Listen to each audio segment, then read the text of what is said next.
Mari Bapak Ibu yang dikasihi Tuhan, kita satu hati di dalam doa, kita berdoa. Kami bersyukur, berterima kasih karena Tuhan masih mengizinkan kami untuk hidup sampai pada hari ini. Tuhan, terima kasih buat tuntunan-Mu, kasih-Mu yang begitu besar bagi kami Tuhan, sehingga kami boleh mengerti tujuan dan rencana Tuhan di dalam kehidupan kami, pribadi lepas pribadi. Tuhanlah yang mendidik kami, Tuhanlah yang mengajari kami. Melalui setiap firman dan kebenaran itulah yang membawa kami Tuhan untuk menikmati kasih dan setia Tuhan yang tidak pernah habis-habis dalam hidup kami. Kau berbicara bagi kami, supaya kami tetap tinggal di dalam ajaran-Mu, dan ajaran-Mu menjadi kehidupan bagi kami pribadi lepas pribadi. Terima kasih Bapa yang baik. Ini yang menjadi doa kami. Dalam nama Tuhan Yesus kami sudah berdoa dan bersyukur. Amin. Puji Tuhan, Bapak Ibu yang dikasihi oleh Tuhan, kita mau baca satu kebenaran firman Tuhan di dalam Amsal 3 ayat 11 sampai ayat yang ke-12. Di dalam Amsal 3 ayat yang ke-11 dan ayat yang ke-12, "Hai anakku, janganlah engkau menolak didikan Tuhan, dan janganlah engkau bosan akan peringatannya." Ayat yang ke-12, "Karena Tuhan memberi ajaran kepada yang dikasihinya, seperti seorang ayah kepada anak yang disayang." Puji Tuhan, Bapak Ibu yang dikasihi oleh Tuhan, tema yang saya ambil yang berjudul tentang didikan Tuhan. Kalau bicara tentang didikan, itu mengandung makna memelihara dan memberi latihan. Dan di dalam memberi latihan itu mengandung ajaran tuntunan. Jadi kalau berbicara tentang didikan Tuhan, berarti berbicara tentang bagaimana Tuhan memelihara, Tuhan melatih umatnya untuk tetap berjalan di jalannya Tuhan.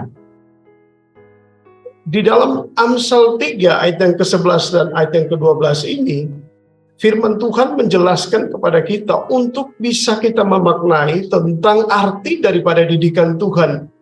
Didikan Tuhan di ayat yang ke-12, coba kita lihat ke ayat yang ke-12.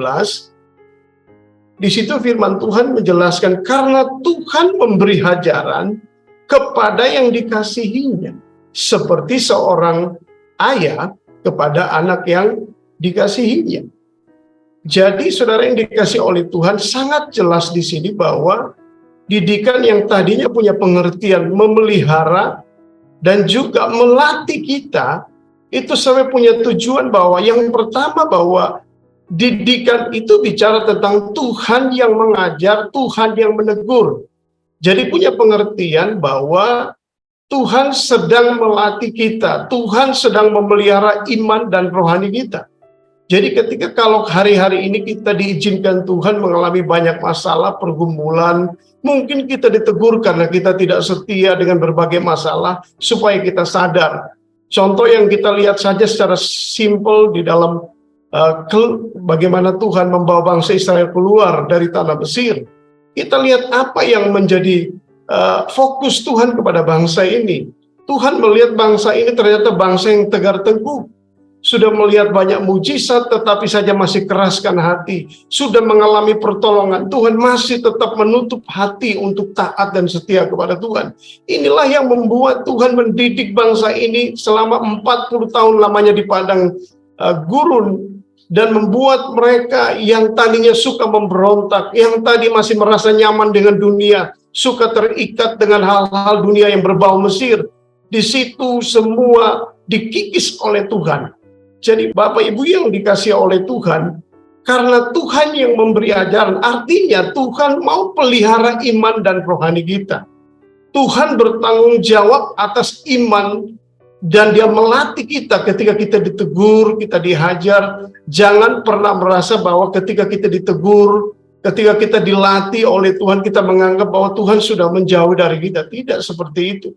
Karena firman Tuhan berkata kepada kita bahwa umat yang kutegur itu kuhajar, berarti Tuhan mengasihi kita, Dia menegur kita, bukti bahwa Tuhan itu mengasihi kita.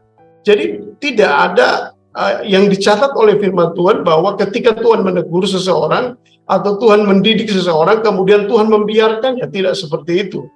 Jadi ketika kita lihat ketika bangsa Israel dilatih selama 40 tahun, ternyata kita lihat sifat yang Tuhan kikis dari mereka itu adalah sifat pemberontakan. Nah, pemberontakan ini sifat yang dibawa oleh iblis yang akhirnya dilemparkan ke bumi karena dia itu adalah pribadi yang memberontak kepada Allah.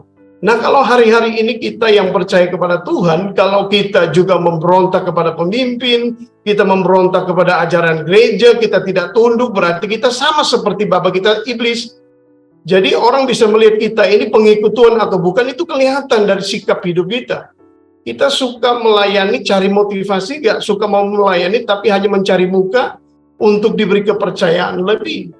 Mungkin bisa seperti itu, tapi itu hal yang kurang tepat. Tapi kalau kita lihat di sini, artinya Tuhan sedang memelihara iman dan rohani, lagi melatih kita supaya kita bitaf. Bitaf itu artinya supaya kita kokoh, mendandani kita supaya kita tidak cepat khawatir, tidak cepat bimbang, tidak cepat mempersalahkan orang, mengajari untuk tetap mengucap syukur dalam segala keadaan. Tuhan sedang mendandani kita. Karena Tuhan yang menegur, mengajari, dari Dia mendidik kita. Makanya kalau kita mau dekat kepada Tuhan, artinya Tuhan sendiri yang berurusan untuk mendandani, menghiasi kita dengan pakaian-pakaian kemuliaannya, kasihnya. Itu seharusnya ada pada kita. Jadi yang pertama kita memaknai itu bahwa didikan Allah berbicara tentang Allah sedang memelihara sikap hidup kerohanian kita. Dan Dia bertanggung jawab di dalam hidup kita. Bahwa ketika kita ditegur, kita dididik dengan berbagai macam masalah, pergumulan, jangan merasa kecil. Tapi percayalah bahwa ketika Tuhan memberikan itu, Dia akan kasih kemampuan buat kita. Tuhan bilang tidak selamanya orang benar jatuh itu tergeletak, sebab Tuhan menopang tangannya. Jadi kita harus bersyukur kepada Tuhan. Karena Tuhan yang kita sembah itu adalah Tuhan yang memelihara iman kita. Tidak mungkin Dia mendidik kita kemudian membinasakan iman kita. Tidak pernah ada seperti itu. Oleh karena itu, yang kedua yang saya mau ajak untuk kita melihat bahwa didikan Tuhan itu juga mengandung makna bahwa Tuhan sedang mengasihi kita. Wahyu 3 ayat yang ke-19. Barang siapa kukasihi, ia kutegur dan kuhajar. Sebab itu relakanlah hatimu dan bertobatlah. Jadi makna dari didikan Tuhan yang kedua mengandung pengertian bahwa Tuhan mengasihi kita. Tuhan mengasihi kita, makanya Dia tegur kita. Karena Dia tahu bahwa kita sudah terlalu jauh melangkah daripada jalannya. Kita sudah mulai, waktu kita lebih banyak sibuk dengan kekhawatiran, ketakutan kita. Padahal Tuhan bilang, sehelai rambut yang jatuh dalam kepala kita, Tuhan hitung semuanya. Tuhan bertanggung jawab dalam hidup kita. Jadi, janganlah kita khawatir berlebihan. Karena kasih dan pemeliharaan Tuhan itu akan menjadi bukti bahwa Dia Allah yang tetap konsisten pada perjanjiannya. Jadi, bagi kita yang percaya kepada Tuhan, seharusnya kita menjadi orang-orang yang mendeklar kepada dunia ini, kepada masalah kita. Masalah engkau tidak lebih besar dari Tuhanku. Tuhanku lebih besar dari masalahku. Karena Dia mengasihi kita. Makanya di situ Dia bilang bahwa barang siapa kukasihi, ia kutegur dan kuhajar. Sebab itu relakan yang Tuhan mau hari ini, kita rela memberi hati kita. Banyak kali, kerap kali orang berkata dia percaya kepada Tuhan, tetapi belum ada kerelaan di hatinya. Kalau orang rela, punya kerelaan, orang yang tidak pernah menghitung-hitung. Sekalipun dia sudah capek melayani, sekalipun dia sudah bayar harga, tetapi dia bilang, aku tidak ada apa-apanya. Semua karena Tuhan. Jadi kalau hari ini takaran kita yang kita bangun menurut pikiran kita harus berubah. Karena semua yang Tuhan kerjakan ujungnya karena Dia mengasihi kita. Jangan pernah ketika kita mengalami masalah kita beranggapan, bos Tuhan sudah tidak mengasihi saya lagi. Jangan seperti itu. Karena itu hal yang kurang tepat. Karena sampai pada malam ini pun Tuhan tetap menunjukkan kasih dan setia kepada kita. Jadi bagaimana sikap kita terhadap didikan Tuhan yang terjadi dalam hidup kita. Kalau kita kembali dalam Amsal 3 ayat yang ke-11. Itu sangat sederhana apa yang dikatakan oleh firman Tuhan. Hai anakku, janganlah engkau menolak didikan Tuhan. dan jangan engkau bosan akan peringatan. Yang pertama adalah jangan meremehkan, jangan menganggap ringan. Ketika firman Tuhan datang kepada kita, menegur kita, jangan menganggap ringan atau kita berkata, itu bukan untuk saya, itu untuk orang lain. Tidak. Bagi saya, setiap firman yang diberitakan di setiap ibadah dan pelayanan, siapapun yang berbicara, ketika firman itu Tuhan datang, kita harus membuka hati kita dengan kerelaan, supaya benih firman Tuhan itu bisa tertanam di dalam hati kita yang paling dalam, dan itu bertumbuh, dan akhirnya menghiasi dan mendandani kita, sehingga kerohanian kita makin hari bisa bertambah indahnya di hadapan Tuhan, dan menghasilkan buah yang mendatangkan kebaikan. Jadi pada malam hari ini, Tuhan mau supaya jangan kita menganggap remeh, apalagi menganggap ringan firman Tuhan itu. Jangan, saudara yang dikasih oleh Tuhan. Kemudian yang kedua, jangan merasa bosan atau menolak. Firman Tuhan yang datang, mungkin ayat firman Tuhan yang sama. Jangan kita merasa bosan ketika firman Tuhan itu datang. Kalau orang sudah merasa bosan, itu pasti ada penolakan di dalam dirinya. Oleh karena itu yang menghambat sehingga orang itu tidak bisa bertumbuh secara sehat rohaninya. Dia hanya begitu-begitu terus. Ketika firman Tuhan datang, dia merasa dia lagi disudutkan. Dia merasa bahwa seolah-olah dia yang ditegur. Gembala nggak suka dengan dia. Tidak seperti itu. Kita lihat firman bahwa kalau Tuhan berbicara, Tuhan sedang mengasihani kita.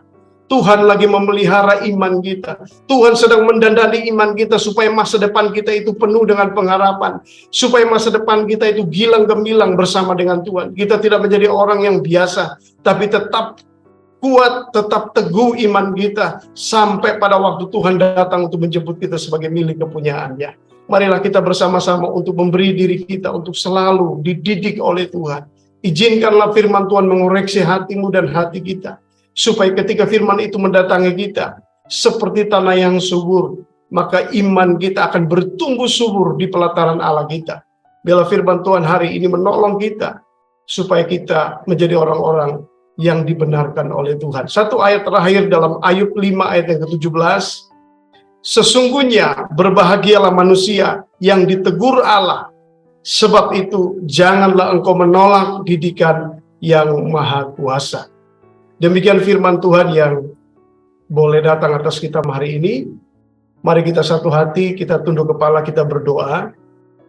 Bapa kami yang ada di dalam sorga, yang kami kenal di dalam nama Tuhan Yesus, kami berdoa agar setiap kami mempunyai hati yang taat kepada firman Tuhan.